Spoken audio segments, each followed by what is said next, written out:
छत्तीसगढ़ की राजधानी रायपुर एक बार फिर साहित्य, संस्कृति और विचारों के महासंगम की साक्षी बनी है। मुरखौती मुक्तांगन परिसर में आज से शुरू हुआ रायपुर साहित्य उत्सव 2026 न केवल राज्य की समृद्ध साहित्यिक परंपरा का उत्सव है, बल्कि इसे राष्ट्रीय साहित्यिक मानचित्र पर सशक्त रूप से स्थापित करने की दिशा में एक ऐतिहासिक पहल भी माना जा रहा है।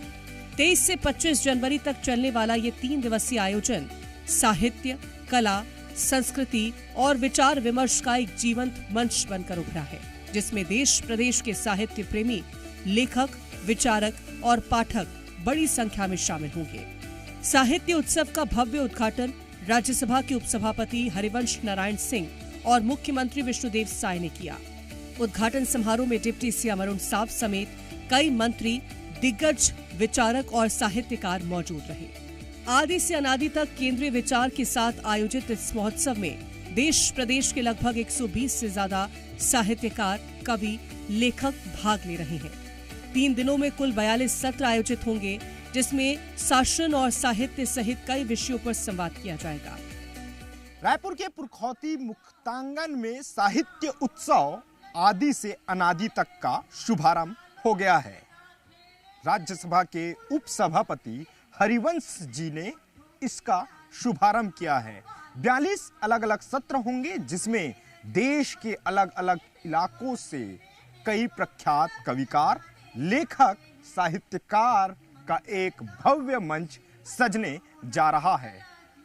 साथ साथ छत्तीसगढ़ के भी प्रख्यात कविकार, लेखक की भी मौजूदगी यहाँ देखते ही बन रही है। उत्सव में छत्तीसगढ़ी कविता, लोकगीत और लोक संस्कृति को विशेष महत्व दिया गया है।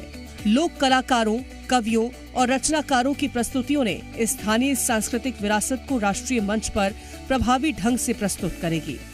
इसके साथ ही राष्ट्रीय पुस्तक मेला साहित्य प्रेमियों के लिए विशेष आकर्षण बना हुआ है। ये कार्यक्रम 3 दिनों तक चलेगा और इस दौरान यहाँ क्या क्या होगा ये भी आपको बताते हैं। 23 जनवरी को कई अहम विषयों पर संवाद किया जाएगा। परिचर्चा होगी। काव्य पाठ राष्ट्रीय कवि संगम का आयोजन किया जाएगा। 24 जनवरी को छत्तीसगढ़ के लोकगीत पर परिचर्चा आयोजित होगी।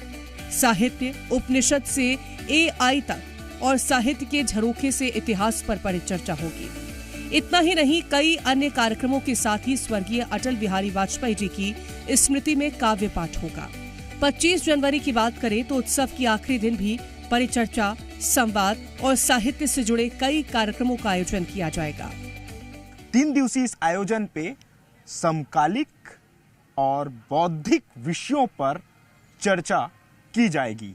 पहला दिन का सत्र की हम बात करें तो पहले दिन जैन जी, इसके साथ साथ सोशल मीडिया समेत अन्य विषयों पर जो पहुंचे हुए बुद्धिजीवी हैं वो विचार विमर्श करते हुए नजर आएंगे। इसके साथ साथ शाम 7 बजे के आसपास प्रसिद्ध रंगकर्मी मनोज जोशी का नाटक का कार्यक्रम भी आयोजित किया गया है। इसके अलावा कल की बात करें तो कल भी महत्वपूर्ण विषयों को लेकर के देश के अलग अलग राज्यों से पहुंचे प्रख्यात साहित्यकार अपना उद्बोधन करते हुए नजर आएंगे। अंतिम दिन चूंकि समापन सत्र रहेगा, उस दिन भी महत्वपूर्ण कार्यक्रम होंगे।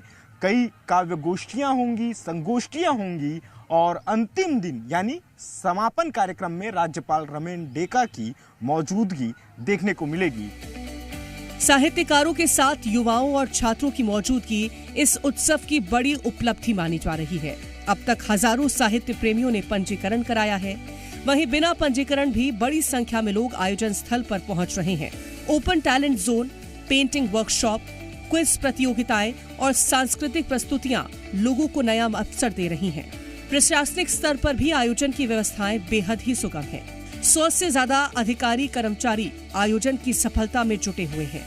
स्वच्छता, पेयजल, फूड जोन और तकनीकी व्यवस्थाओं ने उत्सव को सुचारू और सुलभ बनाया है। प्रशासनिक स्तर पे भी व्यवस्थाएं सुगम नजर आ रही है।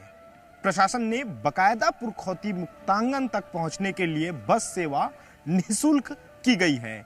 6 अलग अलग बस स्टॉपेज भी बनाए गए हैं। वहां यदि कोई पाठक, यदि कोई श्रोता यहां तक पहुंचना चाहता है तो वह निःशुल्क बस सेवा का लाभ ले सकता है।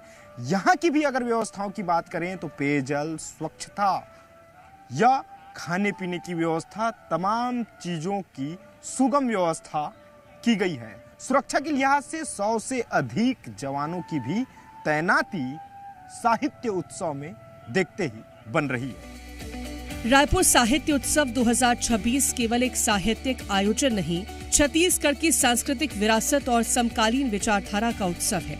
ये महोत्सव छत्तीसगढ़ को राष्ट्रीय साहित्यिक मंच पर सशक्त पहचान दिलाने में जरूरी भूमिका निभा रहा है।